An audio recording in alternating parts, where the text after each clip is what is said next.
Hello and welcome to today's edition of Your Questions Answered with Father Gruner. I'm John Veneri. We take your questions. Father Gruner answers them. We have discussions about them. You can keep sending us your questions. See the email at the bottom of the screen, questions@thefatimacenter.com. This actually came from at least 3 people recently. And that is, may I go to Mass at a chapel of the Society of St. Pius X? And is the Society of St. Pius X in Schism? Well, the short answer, of course, is no.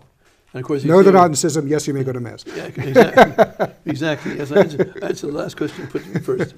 But they're not in Schism. But you can say, okay, well, why do you say that? Well, there's a ruling by Cardinal Ratzinger, when he was Cardinal Ratzinger, in charge of the CDF, in charge of the Congregation for Doctrine of Faith, on this very question. In fact, it was a bishop who brought this question, Bishop de Lorenzo, if I recall his name correctly, from Hawaii, who excommunicated, if I recall, some people for having their children confirmed by, I forget which bishop of the 4 bishops of the society, and could have been Bishop Williamson, but it doesn't matter, whichever one it was. And on the basis that they had their child, and there were 6 or 7 of them, had their child or children baptized, confirmed by the bishop of one of the bishops of the Society of St. Pius X, he excommunicated these families for doing that. And so it was a case that was brought to court in the Vatican. It was heard by Cardinal Ratzinger, and he said, the bishop is wrong.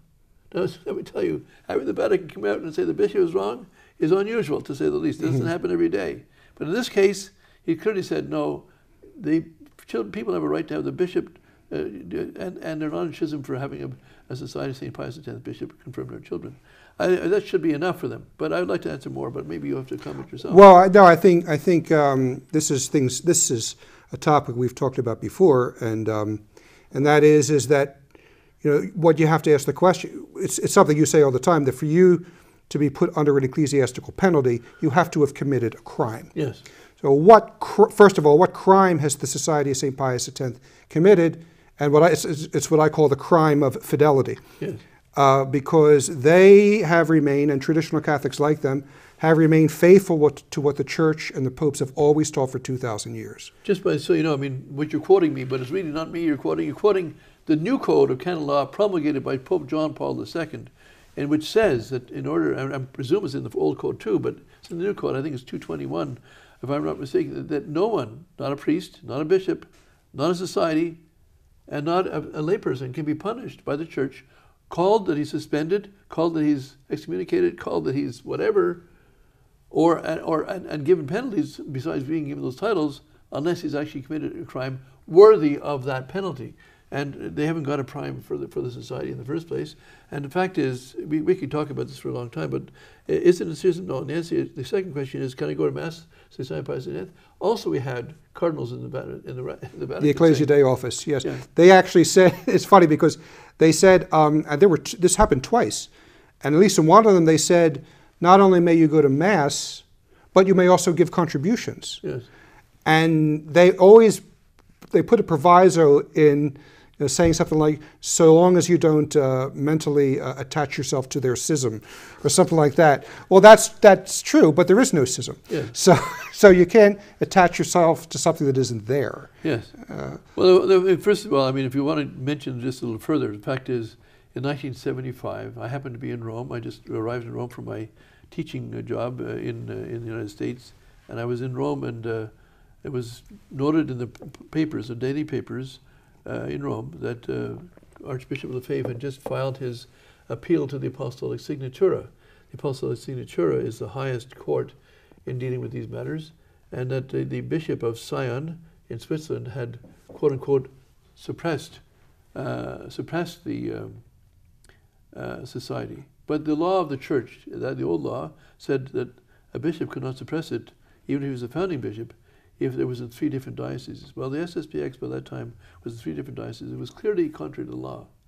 And certainly the case would have been won, and this appeal to the Roman court. Well, on Monday, I was there on Monday also, there's a little notice in Monday saying that it was Sabatini, who was pro-prefect, he was not yet cardinal, said, well, you know, I've been told by higher authority not to hear the case, and you know, the case is not being heard.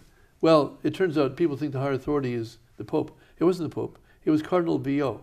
Cardinal Vio picks up the phone and says, you know, Archbishop Sabatini, you're not going to hear that case. Thank you. Goodbye. That's the Secretary of State. Yeah, Secretary of State at the time. Yes, he's the one who's which is illegal for him to do anyway. Yeah, I mean, legal or illegal. I mean, basically, it's wrong for him to do. It's wrong for him to do. The case, it was an open and shut case. Everyone knows, and that's why no one even refers to that thing. Because so you say, well, fine, you did. Archbishop Lefebvre did what he's supposed to do. He made the appeal. Was manifestly wrong. You carry on. You know, I mean, I've got still the people accuse me of things, and I've still got 3 cases filed legally against cardinals that have not been heard. The church courts are not functioning properly. That's it. I mean, so I'm not worried about it. You carry on. You know. Yes, and what Archbishop Lefebvre has suffered is I think it's something that Saint Athanasius was excommunicated by a But pope. it was I think it was either Bishop Graber or someone in the ancient church who talked about that true church sanctions are replaced by character assassination. Yes. So they just put it in the press. Yeah. Archbishop Lefebvre, bad man. Yeah. Archbishop Lefebvre, schismatic. Archbishop Lefebvre, outside the church. Yeah. And none of it's true, but that is the defamation that goes on. Yeah. What's interesting to me is that in the early 1990s, there was a document that came out, it was all part of this Vatican II structure, about how the Vatican's official guidelines for ecumenical relations. It had this long name, like the Directory for the Application of the Principles and Norms of Ecumenism. That was the name, right? Really rolls off the tongue. Whatever it means.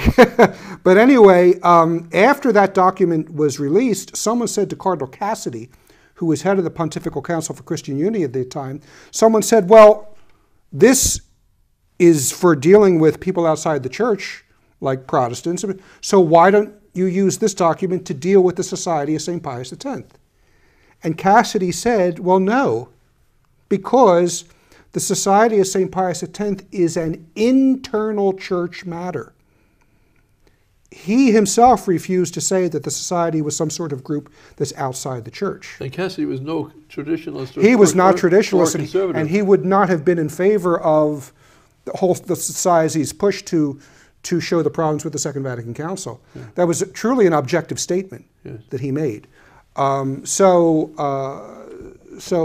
not only, I mean, personally speaking, not only would I say it's okay to go to the chapel of the society, but I would recommend it if you can get to one. Yes.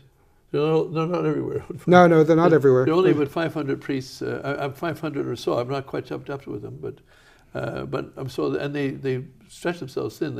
They have their mass, first mass in the morning. They get on a plane, go to a second chapel somewhere else, hundreds of miles away, and then they get on a plane. Some of them go to the third mass, the third place. Some of them are really stressed. So, and the whole purpose is to keep the mass and keep the totality of the Catholic faith as it always was, as Vatican I says, in the same meaning and in the same explanation. Yes.